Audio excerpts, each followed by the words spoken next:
faticare per raggiungere un obiettivo, ma posto dei tasselli importanti dal punto di vista della forza di volontà. Ok? Io di per sé sono una persona abbastanza pigrotta. Ok, sembrerebbe strano dopo questa cosa qua, però in realtà lo sono. Quindi anche una persona che è molto creativa, ma molto poco consistente, cioè che magari inizio qualcosa, ho l'illuminazione e poi la lascio lì. Ecco, questo viaggio mi ha portato forza e consapevolezza e costanza, quindi elementi nella vita che secondo me sono molto importanti, perché è vero che magari un briciolo di talento lo devi avere, però senza il mettersi lì e sudare, ok? Nessuno mi ha regalato niente.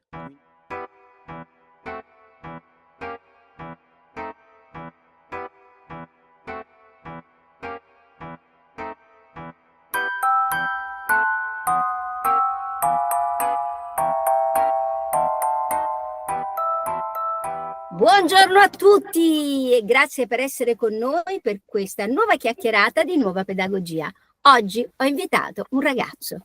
Ciao Samuele. Buongiorno a tutti, buongiorno. Io sono Samuele.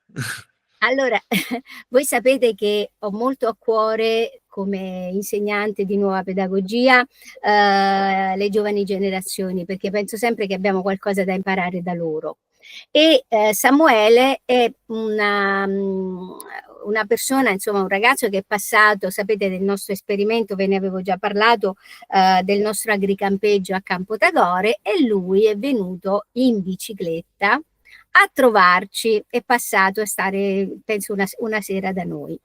Allora, questo abbiamo avuto un sacco di ciclisti, devo dire la verità, ci sono tantissimi giovani che vengono anche da tutta Europa in bicicletta in Sardegna, però insomma sono sempre curiosa di sapere un po' che cosa spinge, quali sono le motivazioni per fare una impresa ginnica e spirituale così prepotente. Per cui te lo chiedo ancora, Samuele, come mai hai deciso di fare queste 3 settimane del Giro della Sardegna in bicicletta? Allora, facciamo una premessa. Innanzitutto io ad Alghero ci ho studiato, ho fatto l'università ad Alghero e quindi avevo già un legame particolare con l'isola, che avevo iniziato a coltivare, ma che purtroppo ho dovuto interrompere bruscamente con l'avvento del Covid. C'è stato un ritorno forzato a casa che non mi ha permesso, diciamo, un saluto doveroso a una terra che comunque ho amato, amo e penso amerò per il resto dei miei giorni, che è la Sardegna. Diciamo di dove sei, perché così si capisce anche il salto. Giustamente. Io sono di Verona, io sono un ragazzo di Verona, ho fatto le scuole a Verona, sono cresciuto in Veneto e mi sono trasferito in Sardegna per 3 anni, dal 2017 al 2020. Quindi diciamo che le mie origini, esatto, sono di questo tipo qui.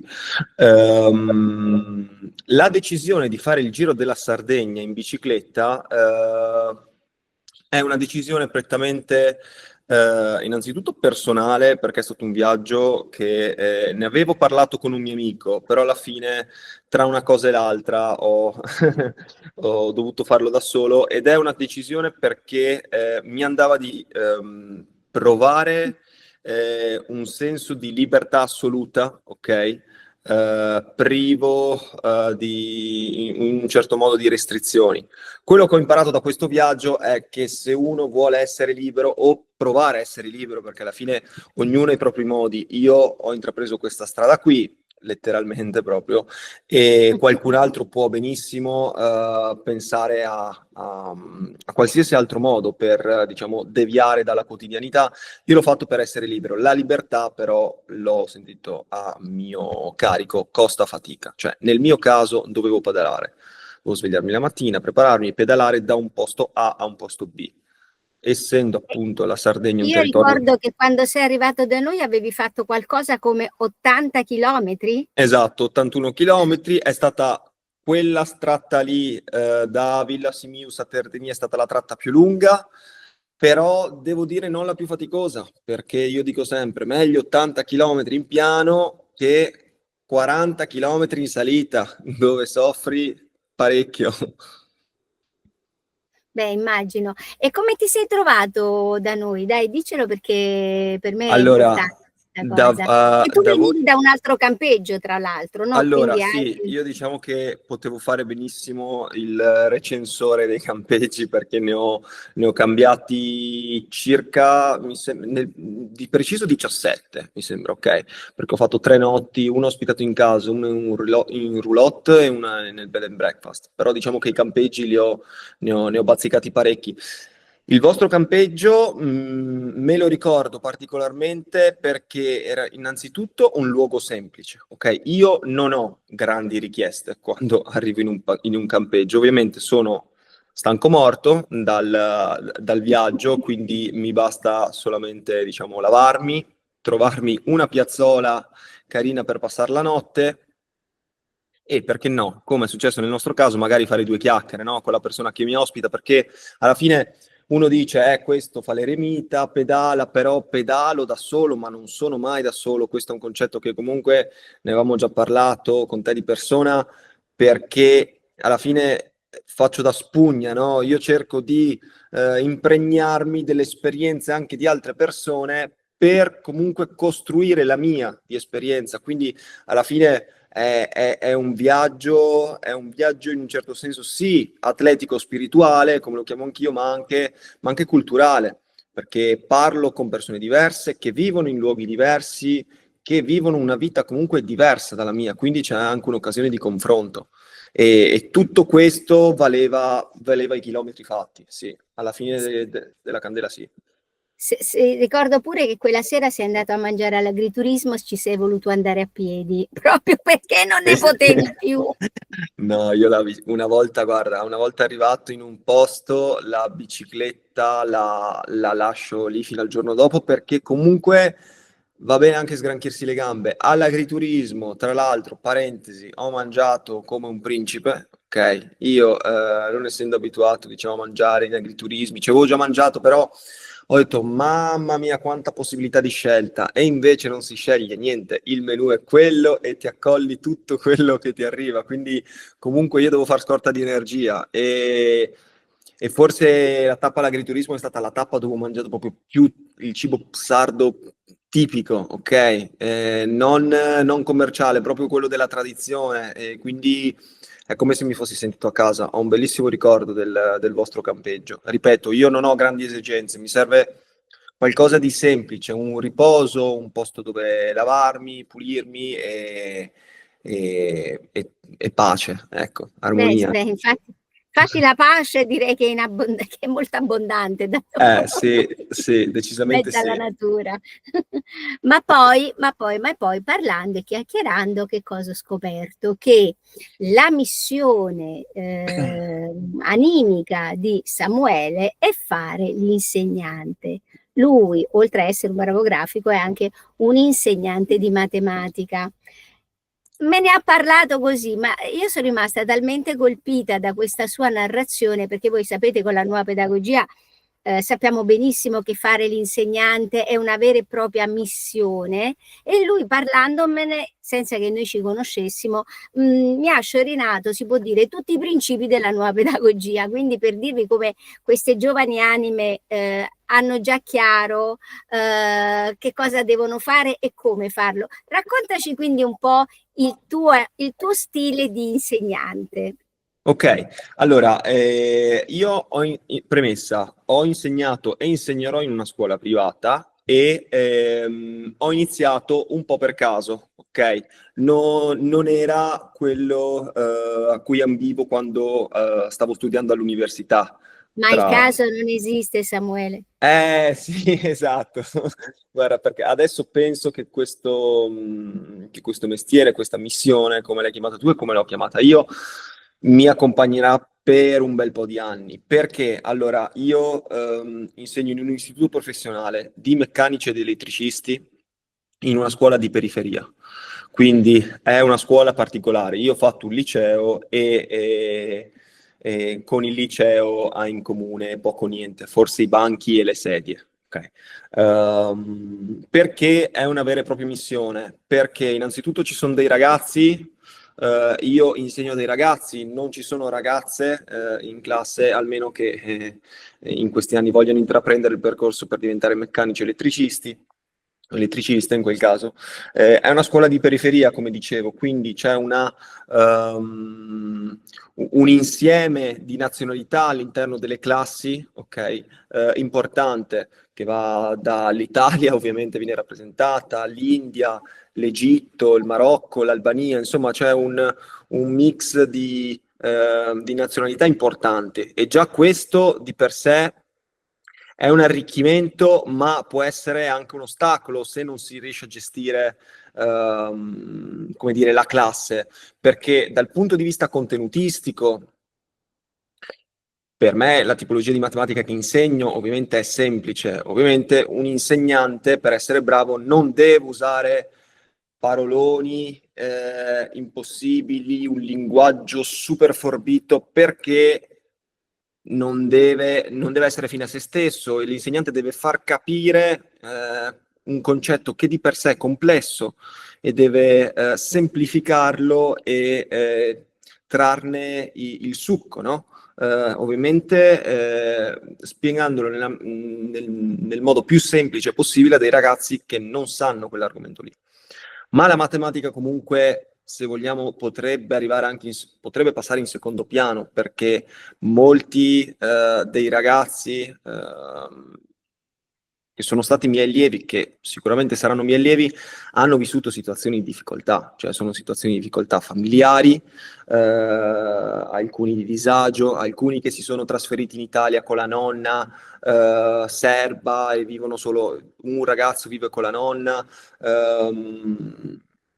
un ragazzo invece ha un medico che è venuto a parlare con me quando sono venuti i genitori a parlare, c'era un medico che parlava perché questo ragazzo si è trasferito in Italia per operarsi, aveva un problema all'occhio e quindi insomma sono situazioni diciamo delicate.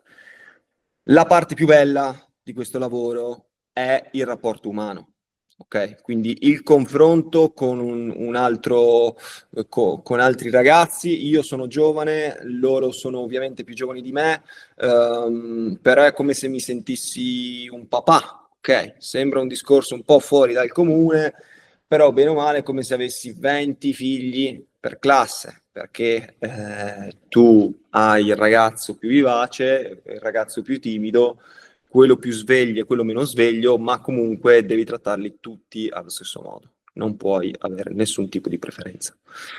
Io la tratto come una missione perché è giusto, cioè è giusto, a me sembra giusto che uno con le mie motivazioni possa fare un mestiere del genere, perché facendolo da poco tempo ho una grande spinta che mi fa andare avanti, ok? Perché è un mestiere, parliamoci chiaro, dove devi avere un pozzo di pazienza, un pozzo da riempire anche giornalmente, perché magari come in tutti i lavori, ci possono essere giorni in cui le cose vanno bene e giorni in cui le cose vanno male, quindi non hai mai quella sicurezza del dire ok, è tutto perfetto, perché sappiamo che nella vita nulla è perfetto, cioè si punta magari alla perfezione, ma non ci si arriva o non ci si arriva mai. Anzi, se si pensa di essere arrivati a un apice, vuol dire che sta iniziando a scendere, perché ti stai accontentando, quindi mai accontentarsi in questo senso. Forse ho deviato dalla domanda, non mi No, ricordo no, neanche. no, no, no, no, no. Io quello che volevo chiederti è, cioè, quello che volevo sottolineare è che comunque l'insegnante è un lavoro che va fatto con estrema consapevolezza, perché si ha in mano, noi diciamo sempre, il futuro, no? Noi abbiamo, Mhm. è un po' come rendersi conto che quello che noi seminiamo poi questo lo farà emergere, diciamo, la società del domani, ma domani intendo veramente domani, non un domani Certo. lontano. Quindi avere una certa consapevolezza alla tua età è una gran bella cosa. Ma L'altra domanda che volevo farti in conclusione è: stai programmando altre esperienze così, diciamo, divergenti, come fare il giro? Perché adesso hai fatto il giro della Sardegna in 3 Sì, settimane. sì. Che cos'altro hai in programma nella tua ricerca fisico-spirituale dei prossimi Ok, tempi? allora, come anticipavo prima, ho conosciuto diverse persone in Sardegna, ok? Da amici magari che avevo visto e che ho avuto il piacere di rivedere e nuove persone con le quali ho stretto amicizia, che posso chiamare comunque amici. Tra di loro c'è un ciclista, che è Ettore, lo saluto, che comunque trovava simpatia nei miei confronti perché ero comunque un ingenuo che pedalava. In che senso ingenuo? Sono un novellino, io la bicicletta l'ho comprata ad aprile e ho iniziato a allenarmi a maggio, quindi non è quando mi dicono è un ciclista. Io vado in bicicletta, per arrivare a essere un ciclista ancora ce ne vuole, però diciamo che ho preso la bicicletta per viaggiare, ok? Per vedere posti nuovi, per conoscere persone nuove. Ora, in programma stavo valutando magari un domani, quindi non sicuramente la settimana prossima, però magari l'estate prossima, quando avrò ancora questo tempo a disposizione, andare in continente, nell'Italia continentale, quindi magari passare dall'Adriatico, io che sono di Verona, magari parto, immagino, da Venezia, mi faccio la ciclovia adriatica e arrivo fino in Puglia. Questa può essere un'idea. Un Bella. altro ed è, diciamo, il percorso, perché esiste già, si chiama ciclovia adriatica ed è comunque una sfida interessante, perché Sì. cambierei regione questa volta, cioè regione, ne visiterei più di una e, In quanto tempo potresti fare, diciamo, tutta questa traversata? Perché è bella, è un bel pezzo.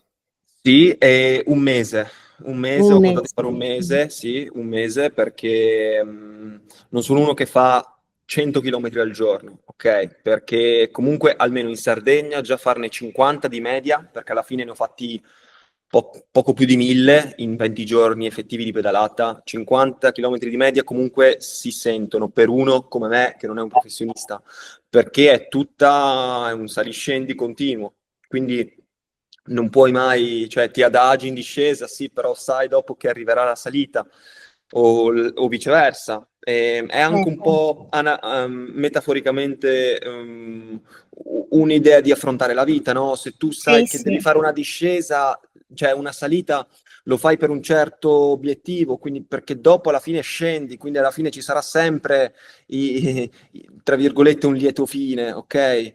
A meno che tu non cada in discesa, come è successo a me una volta. Però per il resto la discesa è bellissima perché c'hai il vento, vedi il mare, non pedali, quindi anche ti riposi e riposandoti magari vai anche più veloce, quindi ci sono un sacco di analogie con la vita di per sé. Se no, un altro giro poteva essere magari partire da Venezia, passare per Trieste e andare fino a Lubiana, poi da Lubiana magari prendere un treno e continuare con la bicicletta fino, mi sembra che mi abbia suggerito, al lago di Bled, che è Mm. un lago fantastico con tipo una specie di edificio all'interno del lago, un luogo che sembra creato dipinto, ok? Sembra finto da Ah, che quanto è bello, bello. da come me l'ha raccontato Ettore. Quindi sì, Sì, ma poi ci eh, sono anche altre cose che mi viene in mente parlando anche solo dell'Italia, per esempio la Via Francigena, che è un bel esatto, pezzo, e poi sì, c'è anche un mio amico ha fatto, perché lui era di Firenze, Firenze, Santiago de Compostela ok, in bicicletta, eppure quello ok, è un bel percorso, sì, perché sì, anche lui sì, mi sa che ci ha decisamente. messo un mese. Mm. Quindi Ma ce ne stanno di posti, oppure che ne so, faccio un'ipotesi, la linea di San Michele, no? Da Torino, dalla Val di Susa fino alla Puglia, no? Dove fai Mhm. tutta la ley line dove ci sono i vari punti energetici con le abbazie dedicate a San Michele. Insomma, ce ne stanno di Assolutamente. esplorazioni interessanti, eh? Sì, Che- assolutamente. Poi viaggiando in bicicletta hai la possibilità di focalizzarti molto sul posto che visiti, perché è vero che hai una meta, però il viaggio è molto importante perché tu vai bene o male lentamente, cioè vai dai 15 ai 45, 50 km orari, almeno con la mia bicicletta. Quindi il paesaggio, il viaggio, le tappe sono tanto importanti quanto l'arrivo, perché alla fine sono Certo, certo, tutti tasselli certo. di un puzzle che ricorderai. È il viaggio che conta, certo, Io ricordo.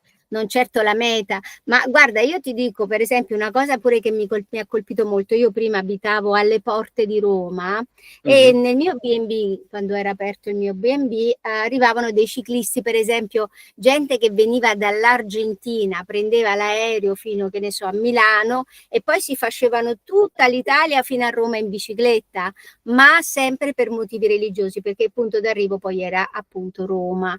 Quindi Certo. anche queste sono delle cose estremamente interessanti. Oppure, che ne so, c'è il Giro della Sicilia. Eh, Insomma, ci sono dei posti veramente per chi ama questo tipo di esplorazione che poi, come hai detto bene tu, non è altro che un po' la metafora della vita, no? Che non è altro che un mhm. viaggio, la nostra esistenza. Quindi è veramente una possibilità di esplorazione, ma sia fisica, e ripeto, che spirituale, cioè interiore. È un rimanere, poi tu in bicicletta sei da solo, cioè pedali guardando il Eh paesaggio, ma sì, c'è tutto un dialogo fra l'interno e l'esterno sì. molto coinvolgente.